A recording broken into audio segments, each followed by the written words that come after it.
ओम गणेशाय नमः। जय श्री कृष्ण। राधे राधे।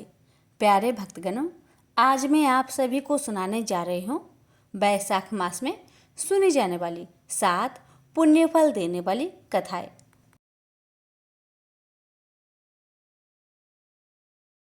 धर्मराज और पोपाबाई की कथा। किसी गांव में एक भाई बहन रहते थे।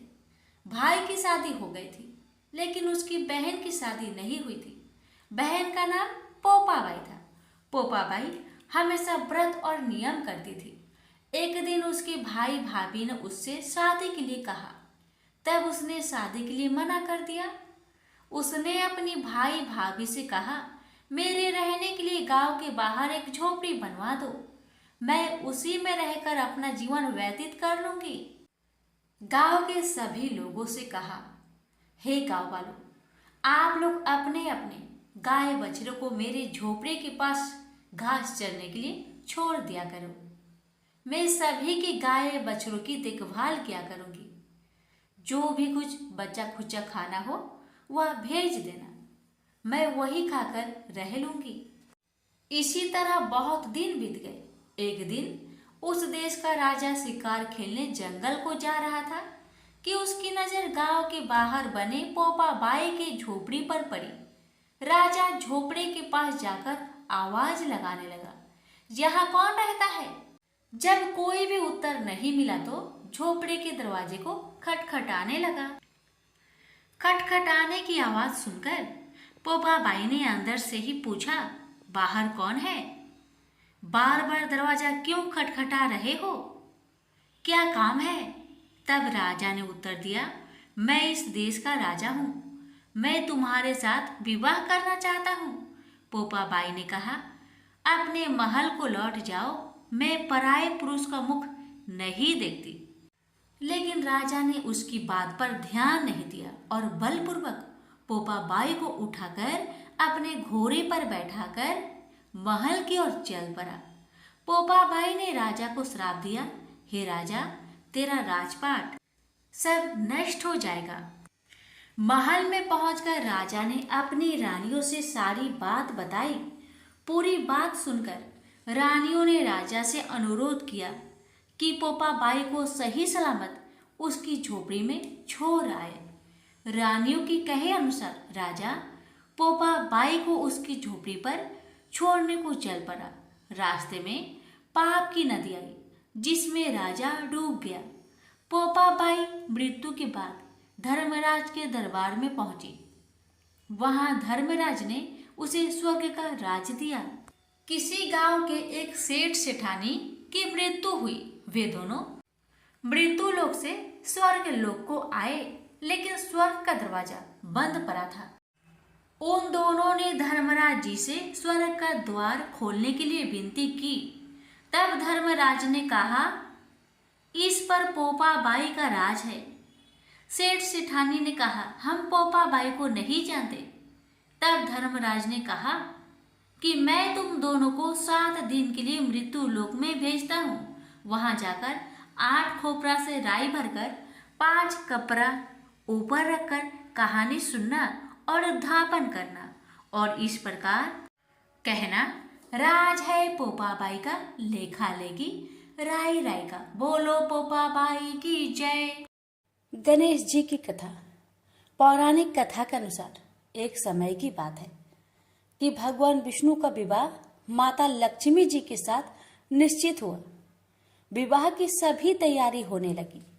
सभी देवी देवताओं को निमंत्रण भेजे गए, लेकिन भूलवश गणेश जी को निमंत्रण देना रह गया था। इधर भगवान विष्णु की बारात जाने का समय आ चुका था।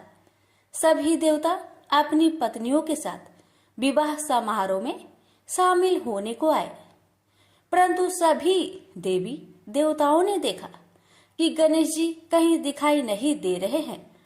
तब उन सभी ने आपस में चर्चा की, क्या गणेश जी को नहीं न्योता दिया गया या गणेश जी ही नहीं आए हैं? सभी को इस बात पर बहुत आश्चर्य हुआ। इस बात पर उन सभी ने विष्णु भगवान से ही इसका कारण पूछा। विष्णु भगवान से पूछने पर उन्होंने कहा कि हमने गणेश जी के पिता भोलेनाथ महादेव और माता पार्वती को न्योता भेजा था। यदि गणेश जी अपने पिता के साथ आना चाहते तो आ जाते, अलग से उन्हें न्योता देने की कोई आवश्यकता भी नहीं थी। दूसरी बात यह है, उनको खाने में 1.25 मन मूंग, 1.25 मन चावल, 1.25 मन घी और 1.25 मन लड्डू का भोजन चाहिए। यदि गणेश जी नहीं आएंगे तो कोई बात नहीं, दूसरे के घर जाकर इतना सारा खाना पीना अच्छा भी नहीं लगता। इतना वार्ता कर ही रहे थे कि किसी एक ने सुझाव दिया, यदि गणेश जी आते तो उनको द्वारपाल बनाकर बैठा सकते थे कि आप घर की याद रखना, आप तो चूहे पर बैठकर धीरे धीरे चलोगे तो बारात में बहुत पीछे रह जाओगे। यह सुझाव सबको पसंद आ गया तो फिर विष्णु भगवान ने भी अपनी सहमति दे दी। तब गणेश जी को निमंत्रण देकर आमंत्रित किया और उनको समझा बुझाकर घर की रखवाली करने को बैठा दिया गया। बारात चल दी। तब नारद जी ने देखा कि गणेश जी तो दरवाजे पर ही बैठे हुए हैं, तो वे गणेश जी के पास गए और रुकने का कारण पूछा। गणेश जी कहने लगे कि विष्णु भगवान ने मेरा बहुत अपमान किया है। नारद जी ने कहा कि आप अपनी मूषक सेना आगे भेज दो तो वह रास्ता खोद देगी, जिससे उनके वाहन धरती में धंस जाएंगे। तब आपको सम्मान पूर्वक बुलाना पड़ेगा। अब तो गणेश जी ने अपनी मूषक सेना को आदेश दिया, जाओ, और सेना ने जमीन पोली कर दी। जब बारात वहां से निकली तो रथों के पहिए धरती में धंसने लगी। लाख कोशिश की परंतु पहिए नहीं निकले। सभी ने अपने अपने उपाय किए परंतु पहिए तो नहीं निकले, बल्कि जगह जगह से टूटने लगे। किसी को समझ में नहीं आ रहा था कि अब क्या किया जाए। तब तो नारद जी ने आकर कहा, आप लोगों ने गणेश जी का अपमान किया, जिस कारण यह विघ्न आ रहे हैं। यदि उन्हें मनाकर लाया जाए तो आपका कार्य सिद्ध हो सकता है और यह संकट टल सकता है। शंकर भगवान ने अपने दूत नंदी को भेजा और वे गणेश जी को लेकर आए। गणेश जी का आदर सम्मान के साथ पूजन किया गया। फिर रथ के पहिए निकलने लगे और यह संकट टल गया। अब रथ के पहिए निकल तो गए परंतु वे टूट फूट गए थे, तो उन्हें सुधारे कौन। पास के खेत में एक खाती काम कर रहा था, उसे बुलाया गया। खाती अपना कार्य करने से पहले श्री गणेशाय नमः कहकर गणेश जी की वंदना मन ही मन करने लगा। देखते ही देखते खाती ने सभी पहियों को ठीक कर दिया। तब खाती कहने लगा कि हे देवताओं, आपने सर्वप्रथम गणेश जी को नहीं मनाया होगा और न ही उनकी पूजन की होगी, इसलिए तो आपके साथ यह संकट आया है। मैं तो मूर्ख अज्ञानी हूँ, फिर भी पहले गणेश जी को पूजते हैं, उनका ध्यान करते हैं। आप लोग तो देवगण हैं, फिर भी आप गणेश जी को कैसे भूल गए। अब आप लोग भगवान श्री गणेश जी की जय बोलकर जाए तो आपके सब काम बन जाएंगे और कोई संकट भी नहीं आएगा। ऐसा कहते हुए बारात वहां से चल दी और विष्णु भगवान का लक्ष्मी जी के साथ विवाह संपन्न करा के सभी सकुशल घर लौट आए। हे गणेश जी महाराज, आपने विष्णु को जैसा कार्य सरियो ऐसा कार्य सबको सिद्ध करिजो। बोलिए गजानन भगवान की जय। बृहस्पतिवार व्रत कथा। प्राचीन काल में एक ब्राह्मण रहता था। वह बहुत निर्धन था, उसके कोई संतान नहीं थी। उसकी स्त्री बहुत मलिनता के साथ रहती थी, वह स्नान न करती। इससे ब्राह्मण देवता बड़े दुखी थे। बेचारे बहुत कुछ कहते थे किंतु उसका कुछ परिणाम न निकला। भगवान की कृपा से ब्राह्मण की स्त्री के कन्या रूपी रत्न पैदा हुआ। कन्या बड़ी होने पर प्रता स्नान करके विष्णु भगवान का जाप हुआ। बृहस्पतिवार का व्रत करने लगी। अपने पूजन पाठ को समाप्त करके विद्यालय जाती तो अपनी मुट्ठी में जौ भर के ले जाती और पाठशाला के मार्ग में डालती जाती। जब ये जौ स्वर्ण के हो जाते, लौटते समय उनको बीनकर अपने घर ले आती थी। एक दिन वह बालिका सूप में उस सोने की जौ को फटक कर साफ कर रही थी कि उसके माता ने देख लिया और कहा, हे बेटी, सोने की जौ के लिए सोने का सूप होना चाहिए। दूसरे दिन बृहस्पतिवार था। इस कन्या ने व्रत रखा और बृहस्पति देव से प्रार्थना करके कहा, मैंने आपकी पूजा सच्चे मन से की हो तो मेरे लिए सोने की सूप दे दो। बृहस्पति देव ने उसकी प्रार्थना स्वीकार कर लिए। रोजाना की तरह वह कन्या जौ फैलाती हुई जाने लगी। जब लौटकर जौ बीन रही थी तो बृहस्पति देव की कृपा से सोने का सूप मिला। उसे वह घर ले आई और उसमें जौ साफ करने लगी, परंतु उसकी माँ का वही ढंग रहा। एक दिन की बात है कि वह कन्या सोने के सूप में जौ साफ कर रही थी। उस समय उस शहर का राजपुत्र वहां से होकर निकला। इस कन्या के रूप और कार्य को देखकर मोहित हो गया तथा अपने घर आकर भोजन तथा जल त्याग कर उदास होकर लेट गया। राजा को इस बात का पता लगा तो अपने प्रधानमंत्री के साथ उसके पास गए और बोले, हे बेटा, तुम्हें किस बात का कष्ट है? किसी ने अपमान किया है अथवा और कोई कारण हो सो कहो, मैं वही कार्य करूंगा जिससे तुम्हें प्रसन्नता हो। अपने पिता की राजकुमार ने बातें सुनी तो वह बोला, मुझे आपकी कृपा से किसी बात का दुख नहीं है। किसी ने मेरा अपमान नहीं किया है, परंतु मैं उस लड़की से विवाह करना चाहता हूँ जो सोने की सूप में जौ साफ कर रही थी। यह सुनकर राजा आश्चर्य में पड़ गया और बोला, हे बेटा, इस तरह की कन्या का पता तुम्हें लगाओ, मैं उसके साथ तेरा विवाह अवश्य ही करवा दूंगा। राजकुमार ने उस लड़की के घर का पता बतलाया। तब मंत्री उस लड़की के घर गए और ब्राह्मण देवता को सभी हाल बतलाया। ब्राह्मण देवता राजकुमार के साथ अपनी कन्या का विवाह करने के लिए तैयार हो गए तथा विधि विधान के अनुसार ब्राह्मण की कन्या का विवाह राजकुमार के साथ हो गया। कन्या के घर से जाते ही पहले की भांति उस ब्राह्मण देवता के घर में गरीबी का निवास हो गया। अब भोजन के लिए भी अन्न बड़ी मुश्किल से मिलता था। एक दिन दुखी होकर ब्राह्मण देवता अपनी पुत्र के पास गए। बेटी ने पिता की दुखी अवस्था को देखा और अपनी माँ का हाल पूछा। तब ब्राह्मण ने सभी हाल कहा। कन्या ने बहुत सा धन देकर अपने पिता को विदा कर दिया।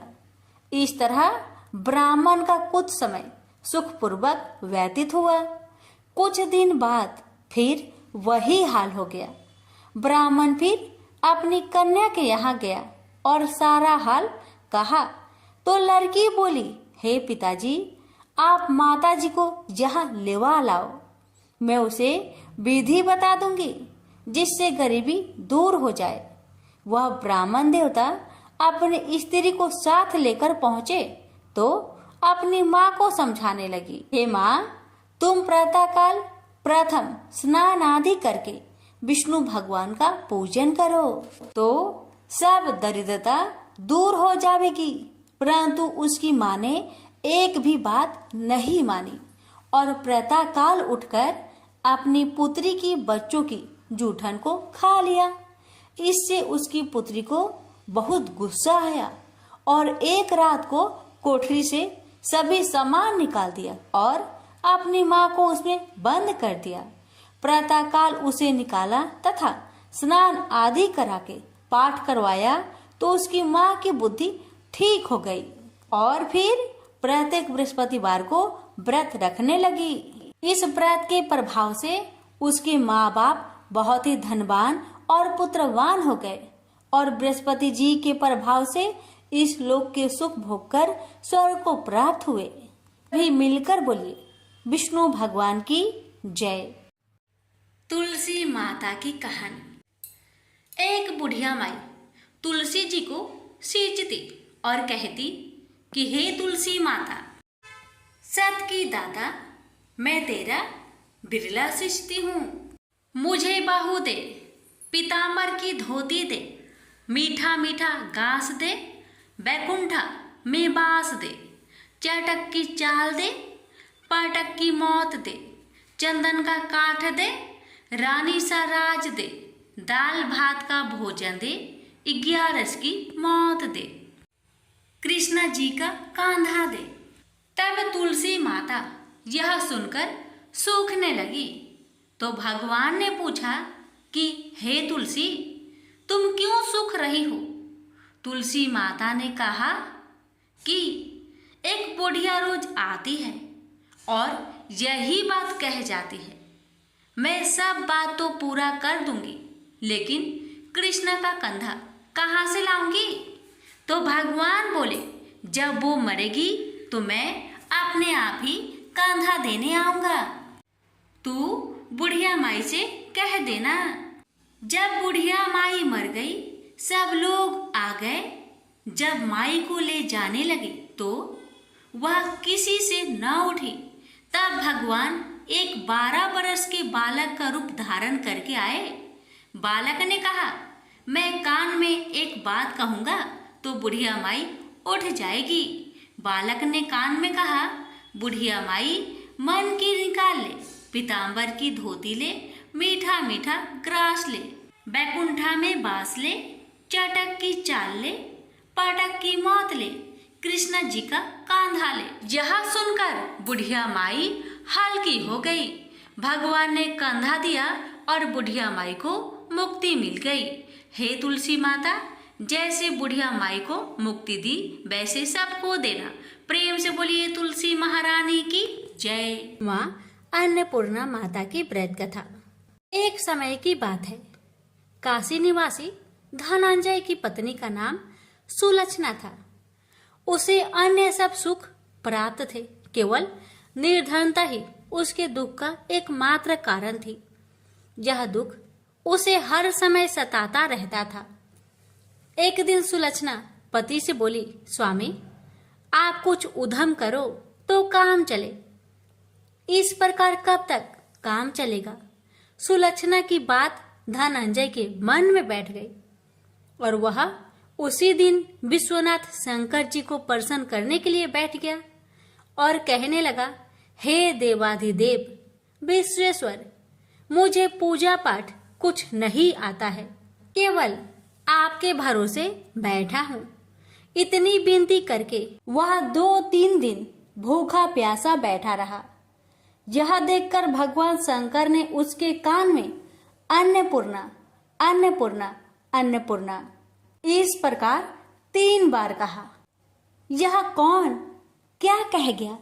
इसी सोच में धनंजय पड़ गया कि मंदिर से आते ब्राह्मणों को देखकर पूछने लगा, पंडित जी, अन्नपूर्णा कौन है? ब्राह्मणों ने कहा, तू अन्न छोड़कर बैठा है, सो तुझे अन्न की बात सूझती है, जा घर जाकर अन्न ग्रहण कर। धनंजय घर गया, स्त्री से सारी बात कही। वह बोली, नाथ, चिंता मत करो, स्वयं शंकर जी ने यह मंत्र दिया है, वे स्वयं ही खुलासा करेंगे, आप फिर जाकर उनकी आराधना करो। धनंजय फिर जैसा कि तैसा पूजा में बैठ गया। रात्रि में शंकर जी ने आज्ञा दी और कहा, तू पूर्व दिशा में चला जा, वहां अन्नपूर्णा का नाम जपता जाता और रास्ते में फल खाता, झरनों का पानी पीता जाता। इस प्रकार कितने ही दिनों तक चलता गया। वहां उसे चांदी सी चमकती वन की शोभा देखने में आई। सुंदर सरोवर देखने में या उनके किनारे कितनी ही अप्सराएं झुंड बनाए बैठी थी। एक कथा सुनाती और सब मिलकर माँ अन्नपूर्णा इस प्रकार बार बार कहती थी। यह अगहन मास की उजेली रात्रि थी और आज से ही व्रत का प्रारंभ था। जिस शब्द की खोज करने वह निकला था वह उसे वहां सुनने को मिला। धनंजय ने उसके पास जाकर पूछा, हे देवियों, आप यहाँ क्या करती हो? उन सब ने कहा, हम माँ अन्नपूर्णा का व्रत करती हैं। धनंजय ने पूछा, व्रत पूजा करने से क्या होता है? यह किसी ने किया भी है? इसे कब किया जाए? कैसा व्रत है और कैसी विधि है? मुझसे भी विस्तार से बताओ। वे कहने लगी, इस व्रत को सब कोई कर सकते हैं। 21 दिन तक के लिए 21 गांठ का सूत लेना चाहिए। 21 दिन यानी न बने तो एक दिन उपवास करे, या भी ना बने तो केवल कथा सुनकर प्रसाद ले। निराहार रहकर कथा कहे, कथा सुनने वाला कोई न मिले तो पीपल के पत्तों को रख, चौपाड़ी या घृत कुमारी वृक्ष को सामने कर, दीपक को साक्षी कर, सूर्य गाय तुलसी या महादेव को बिना कथा सुनाए मुख में दाना न डाले। यदि भूल से कुछ पड़ जाए तो एक दिवस फिर उपवास करे। व्रत के दिन क्रोध न करे और झूठ ना बोले। धनंजय बोला, इस व्रत के करने से क्या होगा? वे कहने लगी, इसके करने से अंधों को नेत्र मिले, लुल्लू को हाथ मिले, निर्धन के घर धन आए, बाझिन को संतान मिले, मूर्ख को विद्या आए। जो जिस कामना से व्रत करे माँ उसकी इच्छा पूरी करती है। वह कहने लगा, बहनों, मेरे पास भी धन नहीं है, विद्या नहीं है, कुछ भी तो नहीं है। मैं तो दुखिया ब्राह्मण हूँ, मुझे इस व्रत का सूत दोगी? हाँ भाई, तेरा कल्याण हो, हम तुम्हें अवश्य देंगे। ले, इस व्रत का मंगल सूत्र ले। धनंजय ने व्रत किया। व्रत पूरा हुआ, तभी सरोवर में से 21 खंड की स्वर्ण सीढ़ी हीरा मोती जड़ी हुई प्रकट हुई। धनंजय अन्नपूर्णा अन्नपूर्णा कहता जाता था। इस प्रकार कितनी ही सीढ़ियां उतर गया तो क्या देखता है कि करोड़ों सूर्य से प्रकाशमान अन्नपूर्णा का मंदिर है। उसके सामने स्वर्ण सिंहासन पर माता अन्नपूर्णा विराजमान है। सामने भिक्षा हेतु शंकर भगवान खड़े हैं। देवांगनाएं चवर डुलाती है, कितनी ही हथियार बांधे पहरा देती है। धनंजय दौड़कर जगदम्बा के चरणों में गिर गया। देवी उसके मन का कलेश जान गई। धनंजय कहने लगा, माता, आप तो अंतर्यामी हो, आपको अपनी दशा क्या बताऊं? माता बोली, मेरा व्रत किया है, जा, संसार तेरा सत्कार करेगा। माता ने धनंजय की जिह्वा पर बीज मंत्र लिख दिया। अब तो उसके रोम रोम में विद्या प्रकट हो गई। इतने में क्या देखता है कि वह काशी विश्वनाथ के मंदिर में खड़ा है। माँ का वरदान ले धनंजय घर आया। सुलक्षणा से सब बात कही। माता जी की कृपा से उसके घर में संपत्ति उमड़ने लगी। छोटा सा घर बहुत बड़ा गिना जाने लगा। जैसे शहद के छत्तों में मक्खियां जमा होती है, उसी प्रकार अनेक सगे संबंधी आकर उसकी बड़ाई करने लगे। कहने लगे, इतना धन और इतना बड़ा घर, सुंदर संतान नहीं हो तो इस कमाई का कौन भोग करेगा? सुलक्षणा से संतान नहीं है, इसलिए तुम दूसरा विवाह करो। अनिच्छा होते हुए भी धनंजय को दूसरा विवाह करना पड़ा और सुलक्षणा को सौत का दुख उठाना पड़ा। इस प्रकार दिन बीतते गए और अगहन मास आया। नए बंधन से बंधे पति से सुलक्षणा ने कहलाया कि हम व्रत के प्रभाव से सुखी हुए हैं, इस कारण यह व्रत छोड़ना नहीं चाहिए। यह माता जी का प्रताप है जो हम इतने संपन्न और सुखी हैं। सुलक्षणा की बात सुन धनंजय उसके यहाँ आया और व्रत में बैठ गया। नई बहू को इस व्रत की खबर नहीं थी। वह धनंजय की आने की राह देख रही थी। दिन बीतते गए और व्रत पूर्ण होने में 3 दिवस बाकी थे कि नई बहू को खबर पड़ी। उसके मन में ईर्ष्या की ज्वाला दहकने लगी थी। सुलक्षणा के घर आ पहुंची और उसने वहां भगदड़ मचा दी। वह धनंजय को अपने साथ ले गई। नए घर में धनंजय को थोड़ी देर के लिए निंद्रा ने आ दबाया। इसी समय नई बहू ने उसका व्रत का सूत तोड़कर आग में फेंक दिया। अब तो माता जी का कोप जाग गया। घर में अकस्मात आग लग गई। सब कुछ जलकर खाक हो गया। सुलक्षणा जान गई और पति को फिर अपने घर ले आई। नई बहू रूठकर माता पिता के घर जा बैठी। पति को परमेश्वर मानने वाली सुलक्षणा बोली, नाथ घबराना नहीं, माता जी की कृपा अलौकिक है। पुत्र कुपुत्र हो जाता है पर माता कुमाता नहीं होती। अब आप श्रद्धा और भक्ति से आराधना शुरू करो, वे जरूर हमारा कल्याण करेगी। धनंजय फिर माता के पीछे पड़ गया। फिर वही सरोवर सीढ़ी प्रकट हुई। उसमें माँ अन्नपूर्णा कहकर वह उतर गया। वहां जा माता जी के चरणों में रुदन करने लगा। माता प्रसन्न होकर बोली, यह मेरी स्वर्ण की मूर्ति ले, उसकी पूजा करना, तू फिर सुखी हो जाएगा। जा, तुझे मेरा आशीर्वाद है। तेरी स्त्री सुलक्षणा ने श्रद्धा से मेरा व्रत किया है, उसे मैंने पुत्र दिया है। धनंजय ने आंखें खोली तो खुद को काशी विश्वनाथ के मंदिर में खड़ा पाया। वहां से फिर उसी प्रकार घर को आया। इधर सुलक्षणा के दिन चढ़े और महीने पूरे होते ही पुत्र का जन्म हुआ। गांव में आश्चर्य की लहर दौड़ गई। इस प्रकार उसी गांव के निसंतान सेठ के पुत्र होने पर उसने माता अन्नपूर्णा का मंदिर बनवा दिया। उसमें माता जी धूमधाम से पधारी, यज्ञ किया और धनंजय को मंदिर के आचार्य का पद दे दिया। जीविका के लिए मंदिर की दक्षिणा और रहने के लिए बड़ा सुंदर सा भवन दिया। धनंजय स्त्री पुत्र सहित वहां रहने लगा। माता जी के चढ़ावे में भरपूर आमदनी होने लगी। उधर नई बहू के पिता के घर डाका पड़ा, सब लूट गया। वे भीख मांगकर पेट भरने लगे। सुलक्षणा ने यह सुना तो उन्हें बुला भेजा, अलग घर में रख लिया और उनके अन्न वस्त्र का प्रबंध कर दिया। धनंजय, सुलक्षणा और उसका पुत्र माता जी की कृपा से आनंद से रहने लगे। माता जी ने जैसे इनके भंडार भरे वैसे सबके भंडार भरे। हे माता, अगर आपकी कथा कहने में हमसे कोई गलती हुई हो उसे क्षमा करना और अपने सभी भक्तों की सभी मनोकामना को पूर्ण करना। प्रेम से बोलिए अन्नपूर्णा माता की जय। हर हर महादेव, माता पार्वती की जय। लापसी तपसी की कथा।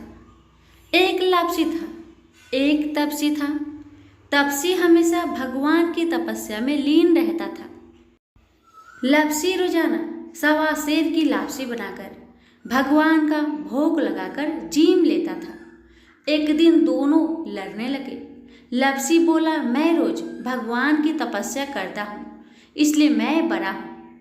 लापसी बोला कि मैं रोज भगवान को सवा सेर लापसी का भोग लगाता हूँ इसलिए मैं बड़ा हूँ। नारद जी वहां से गुजर रहे थे।